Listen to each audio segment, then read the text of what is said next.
Okay, Kim, question, very typical question, and I think one of the most searched words. How can I lose belly fat in the quickest time frame available? Is there any tip? Can you give us some process thinking about this? Naturally, there's no quick process. I'm all natural, so there is no quick process, unfortunately. It's time, and the same with anything worthwhile doing. I'll say that anything worthwhile doing and achieving is not going to happen overnight. Yeah. And once you accept that, it's going to be easier to then progress and move on. Abs, unfortunately, if we're talking ab definition, like you want to look at your abs, that's going to come down to a lot of your diet. Look at what you're eating. If you're eating high fat, high calorie foods, or even if you're a person who tends to bloat with high starchy carby foods, you need to start reducing those out of your diet. Speak to a dietitian, speak to a nutritionist, or even a coach who's qualified in nutrition about what changes you can make. And they only have to be small changes, step by step, changes you can make to eliminate those, and just look at your macros, your macronutrients, because they're the main factors in, because a lot of, especially as we age, so if we're getting over 30, 40 years of age, our body fat tends to sit in our middle, okay? And that's you know, heart health risks as well, high blood pressure and a lot more heart health issues. So diet is a big thing, but also getting active, going for walks. That's, you know, if you do a walk 3 to 4 times a week for half an hour, that is losing body fat, okay?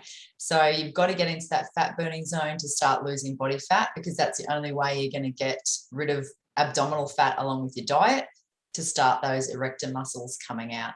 But again, you sort of have to have them there in the first place. Like if you've never done exercise in your life and you want to suddenly have abs, you're going to have to face reality and think maybe that I'm not going to have the abs of a bodybuilder because I've never worked them.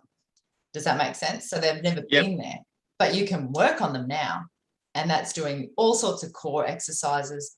But also a lot of people tend to forget that your main compound lifts, things like deadlifts, squats, front squats, anything like that, even bench, really works your core because you're engaging your core all the time. So if you're doing those major compound lifts and then you go off and do ab accessories, core accessories, remember abs and core are a little bit different, that's going to work your whole core system, which of course will start bringing out those abdominal six-pack muscles that you want to see. But yeah, no easy fix, unfortunately, naturally. It's diet and keeping active, losing some of that midriff fat that's going to help bring out those. Okay, so it's a really good point, Kim. A lot of people have questions in regards to the cardio and strength, like working with weight ratio. Is there any suggested, so, and I know it all depends on the person's goal, but if somebody wants to have a good body shape, I'm not saying bodybuilder, but like a V shape, and then have a good ab muscles, looks good, what's this ratio should be? The ratio of work to like how much effort they got to put in? No, I'm just looking at the weight ratio to the cardio ratio. For example, you can work 4 days a week. So how many days you need to do cardio? How many days you need to do weights?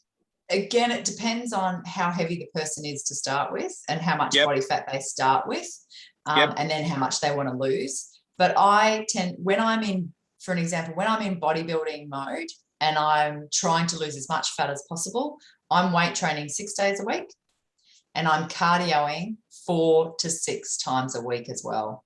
So it's almost even. So when I come from now, I'm about doing 4 a week. When I come up to 4 to 3 weeks out, I'm trying to cardio almost every day. And that's not high intensity, that's low intensity. So just getting that heart rate around your 75% fat burning mode, 45 minutes minimum. So walking on the treadmill, going on the ski erg, doing a rower, low impact kind of cardio work. So that's bodybuilding mode. For general cardio fat burning, again, I'd still recommend, and if you look at the Heart Foundation as well, for heart health, not just fat loss, most days of the week. So 30 to 45 minutes walking, 4 days a week. Okay, so it means if I'm a busy dad, and then as long as I go with my kids or as a couple or with my friend, half an hour every day for 4 times per week, that would be equal for my general fitness. General fitness, yeah, okay, just to maintain general good heart health. And I guess if you're then looking at your diet as well, then that'll work in conjunction with each other about whether, like, how much fat you're going to lose. Okay, I'm going to talk. Can you just talk a little bit about your background picture? What is that? Is it PMBA? Yes, PMBA, IMBA. So PMBA is the Professional Natural Bodybuilding Association.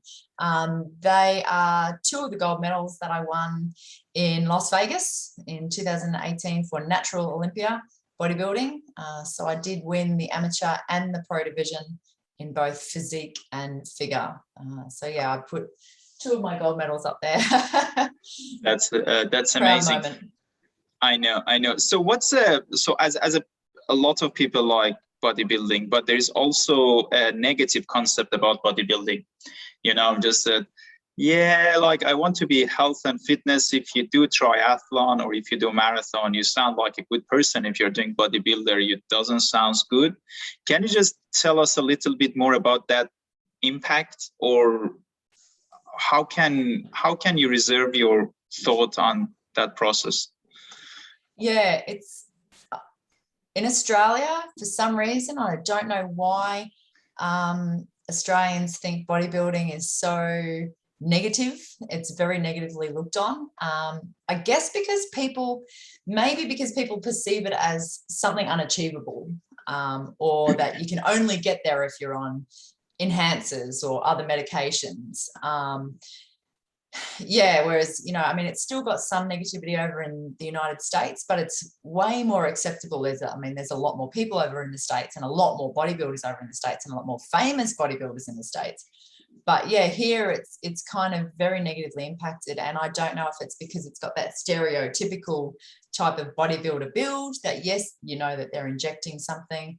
For me, that's part of the reason why I continue with bodybuilding as a natural athlete, because I want to show people it doesn't have to be unhealthy. When I'm on stage, yes, you don't want to maintain that body fat percentage for the remainder of your days, because that's unhealthy. But my lead up to it, like, I do it the most natural and the most healthiest way possible. I don't water load. I eat all my veggies and my chicken. Like, I try and eat as clean as possible. So I'm trying to show people in the community that you can achieve this without having to inject or without having to be so unclean and, nutritionally wise, do things out of the norm. I'm only one person, but I hope I try and not listen to the negativity, and I try and prove the positive side of it, which, every sport, but if you look at it, every sport has a positive and negative to it. And I don't know why bodybuilding, I guess it's because of the unknown. It's not so well known as triathletes or cycling or footy, so yeah. I agree. I think as a final part of this chapter, is there any advice? Some people get to the extreme diets for a long period of time, Kim, which means like 500 calories, 600 calories, and then they have a proof that my friend lost this amount of kilos in a short period of time. Can you just provide, both from your cardiac physiologist, and both impact on health, and what's the long-term impact on the body will be if you go to the extreme level? Yeah, look, again, if you're doing it sort of, I'll call it semi-healthily, because as I said, that when I get down to that low body percentage, that's not healthy for anyone. But that's at a short period of time for me, and I've done it the healthiest lead up possible. From a cardiac, from any sort of general perspective, if you do those fad diets, again, look at the trend. How have they maintained that? Did they keep that 5 kilos off, or did they, as soon as they started eating and getting back into normal life, it all piled back on, and they probably piled more on? because it's not a change of lifestyle. You cannot maintain that for the rest of your life. What you want to try and achieve is a change of lifestyle. So I eat, you know, I've changed my whole lifestyle since I've started bodybuilding, in the way I'm active, in what I eat, when I eat. So, and that's my everyday life now, pretty much. And then I'll have if I know I'm going out for dinner with friends, that's my treat night.